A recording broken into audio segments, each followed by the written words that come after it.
طوری که به همگان معلوم است در تمام شبکه‌های تلویزیونی نسبت همین حزب نهضت اسلام، یعنی فیلمی که رفته ایستاده است به نام خیانت، تمام مردم تماشا کرده ایستادند، دیده ایستادند.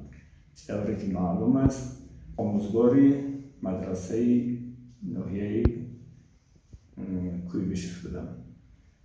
یک گروه آمدند از همین حزب نهضت، خواستند که من به آنها تعلیمی خط فارسی رو یعنی یاد دهم.